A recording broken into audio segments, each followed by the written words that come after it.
Good morning, everybody, and welcome to Fly Tying for Cool People. I am Charlie Craven, and I'm going to tie you a net builder caddis, uh, also known as a check nymph, kind of old school check nymph. Um, but I've always thought of this fly as a net builder, which was a John Barr fly, and it imitates a large free-living caddis larva. And these are more common than you think. If you kind of get to digging around in a lot of the freestones, you'll find some of these, and they're fairly big. This one's going to be tied on a size 10 Hanak 300, but any big curved shank hook like this will do the job.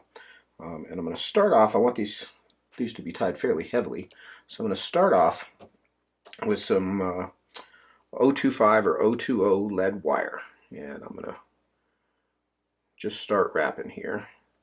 And I want to kind of get the middle part of the hook, but I want to leave myself enough room on either end to kind of taper down. So I don't know how many wraps that was. 1, 2, 3, 4, 5, 7 or 8, 10. I don't know.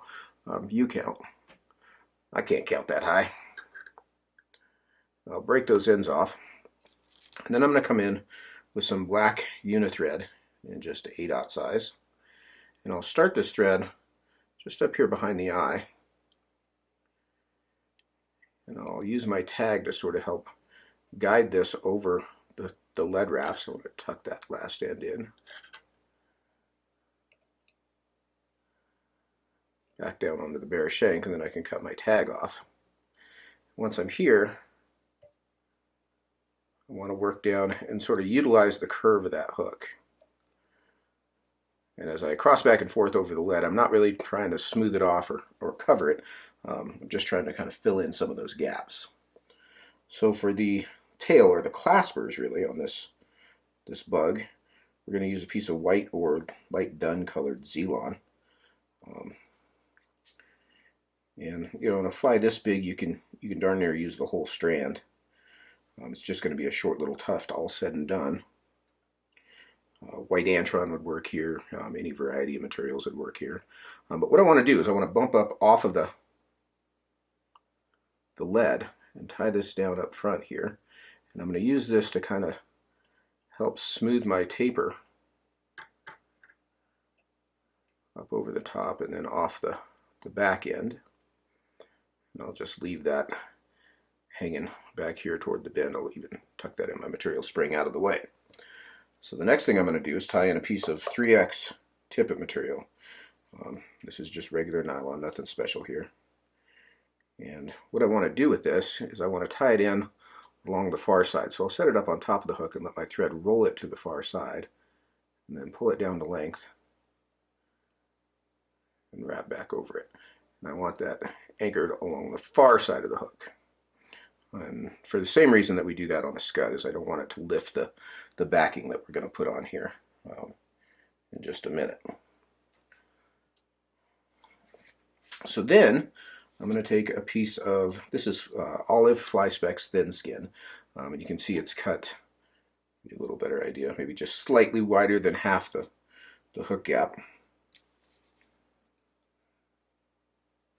And I'm going to separate it from the paper backing.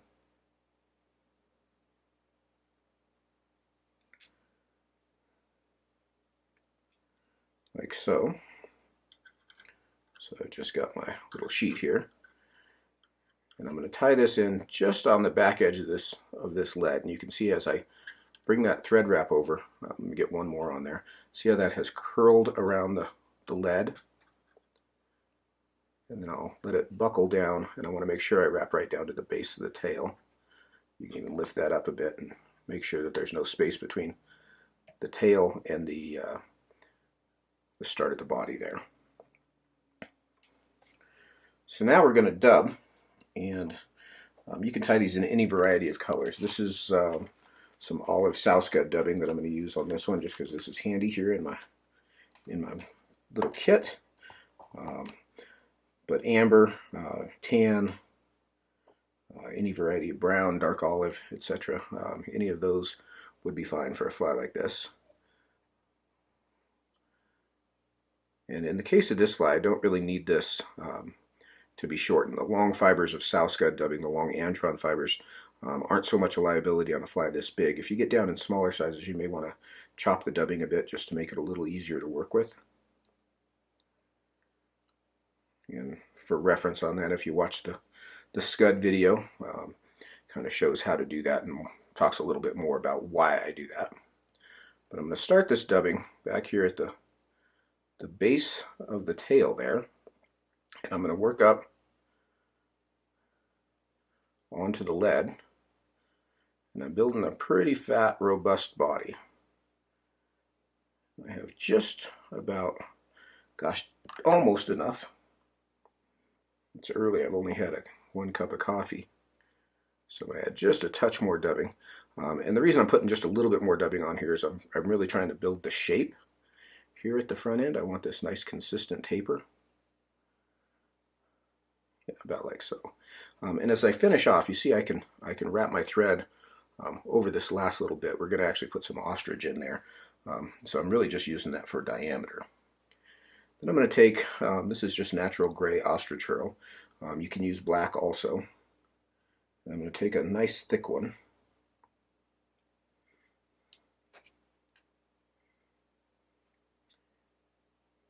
And I'll strip the end of that so we've just got some bare stem. So you kind of treat it like a hackle.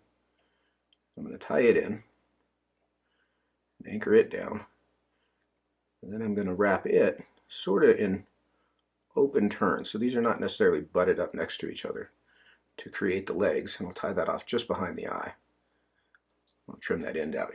You can see there's just a little bit of fluff that's sticking out toward the front end there. One of the nice things about ostrich, it's really easy to manipulate. It's very soft, so I can fold that back out of the way. I'll reposition my hook just a bit here so that that curve is not working against me. And I'm going to pick up my thin skin and pull it up over the top. I'll bring my thread over it and pull straight down. And I want the thread to buckle this around the hook. About like so. And I'll get that anchored down with 3 or 4 turns. You can see that's right over the top. If you're going to err a little bit toward your near side. As we wrap our rib, it's going to help to center that piece of thin skin. So now I'm going to pick up my mono, and I'm going to start my ribbing back here at the bin. And I like to pull really tight on this, create deep segments, and I'm going to go fairly tight to start with. This Hanak 300 is a competition hook, so it's got a long point, and you can see I keep running into it. So try to avoid that.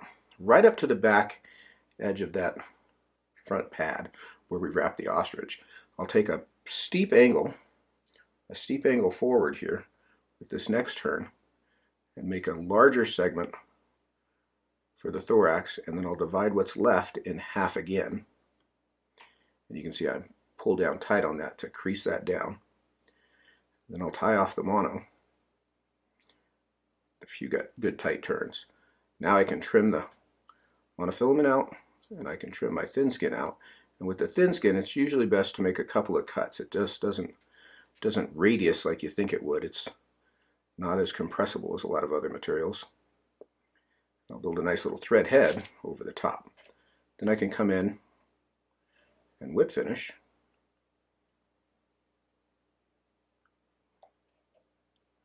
Right over the top there, trim my thread out.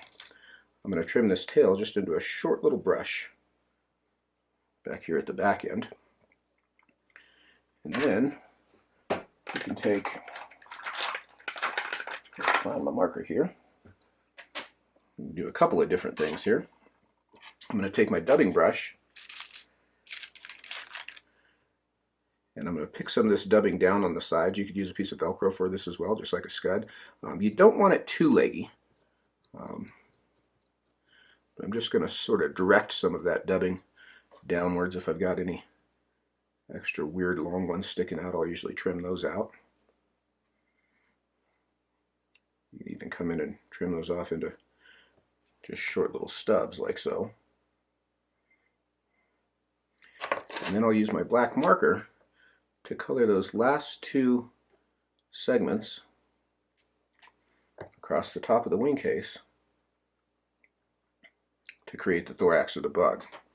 And that is our handy dandy net builder caddis. This is a good summertime, just sort of a tractor, anchor fly. It's good and heavy. You can certainly put a bead on it as well. But just a big, fat, juicy caddis larva. Larvae are present in the river all the time. Pupa are generally when the bugs are hatching. So larvae are around all the time, and they have behavioral drift to move around. So they're very often in the drift, and fish do recognize what they are. And that's I think where the effectiveness of this fly comes around. This is just a street taco, a hot dog stand. This is something that the fish see fairly often. It may not be what they're keyed in on all the time, but it is a bug that they eat fairly often and are used to seeing in the drift. And that is a Barr's net builder, or just plain old net builder caddis, depending on what school of thought you adhere to. But I hope you enjoyed that one. I'm Charlie Craven. Thanks for watching. We'll be back with more.